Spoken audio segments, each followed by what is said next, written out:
Jasmine Carter didn't walk into Crestview Innovations like she was begging for a job. She walked in like a woman who had already earned her place. Charcoal grey suit, sharp lines, no embellishments, low heels, hair pulled into a sleek bun, resume printed on heavy stock paper, tucked neatly into a leather portfolio. She hadn't rehearsed a single line. She didn't need to. It was 9:52 a.m. when she stepped into the sleek, glass-paneled building off Commerce Street in Charlotte, North Carolina. The morning light glinted off the steel logo as she approached, modern, sterile, imposing. She paused at the reception desk, offered the young man behind the counter a polite "good morning," and waited as he glanced at her, eyes flicking up and down, before smirking. Jasmine didn't react, but she noticed.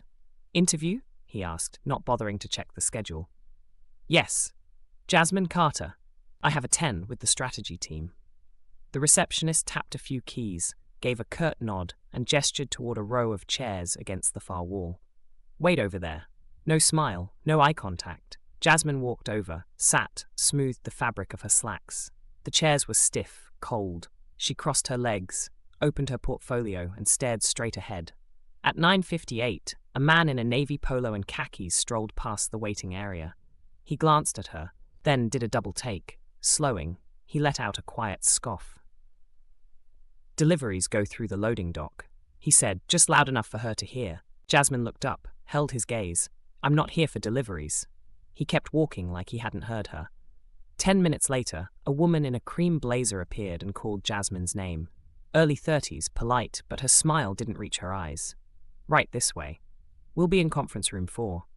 They walked down a hallway that smelled faintly of stale coffee and disinfectant. Through the glass walls of offices, Jasmine caught glances, some curious, most assessing. Inside the conference room, 3 people were already seated. 2 men, 1 woman. The first man had silver-streaked hair and a tailored suit. The second had a buzz cut and a smartwatch he kept checking. The woman was young, fair-skinned, with a slash of bright pink lipstick that didn't match her blouse. Jasmine extended her hand. "Jasmine Carter, nice to meet you." They responded, but barely. Buzzcut didn't stand. Pink lipstick gave a limp handshake before looking back at her notes. Silver hair tilted his head. "You're a little overqualified for this role, aren't you?" The question hung in the air, like a challenge. Jasmine didn't blink. "I don't believe in being penalized for experience." Silver hair raised a brow. "Fair enough, let's begin." And just like that, the interview started, not with curiosity but resistance, the unspoken test. Jasmine had been in interviews before, some tough, some easy, a few that ended with offers before she left the room. But this one? By the second question, she knew something was off. "Explain this employment gap," Pink Lipstick said, flipping through Jasmine's resume like she was searching for flaws. "You haven't worked in, 3 years? I took time to care for my father. He had late-stage ALS. He passed last winter." A pause. Buzzcut didn't acknowledge it. "How do we know you're still sharp? A lot changes in 3 years." Jasmine kept her voice steady. "Which is why I spent the last year consulting. I can walk you through recent projects if you'd like." Buzzcut smirked.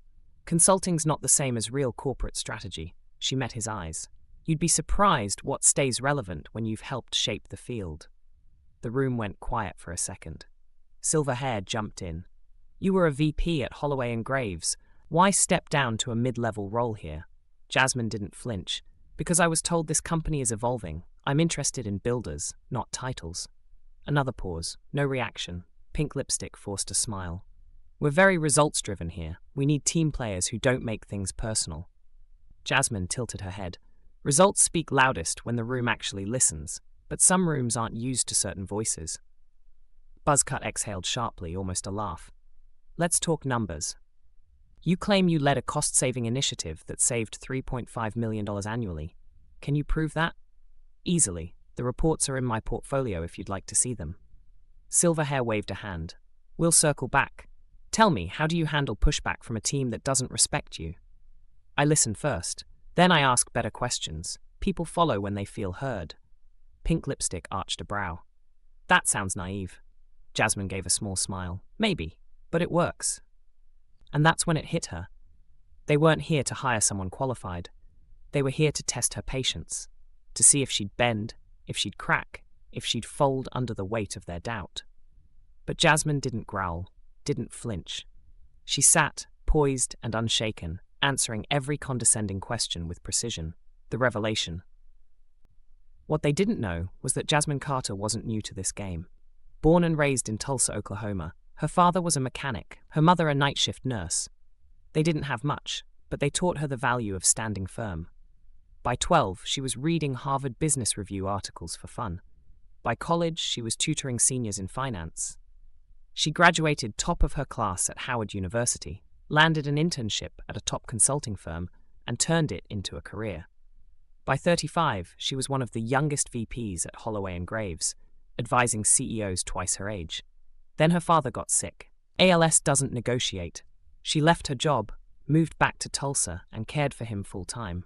"I can always get another job," she told him once, "but I can't get another you." After he passed, she took time to grieve, to remember who she was. And when she was ready, she didn't settle for just any job. She looked for one with purpose. Crestview Innovations was on her radar because of a former mentee, now a senior analyst there.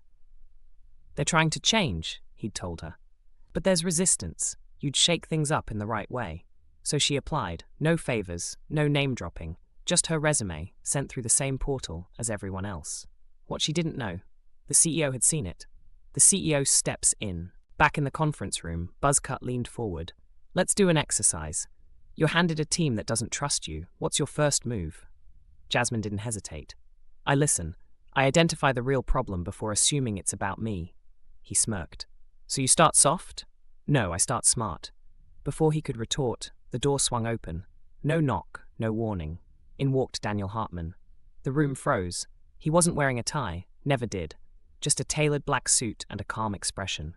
His salt and pepper beard was trimmed close. His phone was in his hand, but he wasn't looking at it. He looked straight at Jasmine. Pink lipstick straightened, silver hair stood. Buzzcut cleared his throat.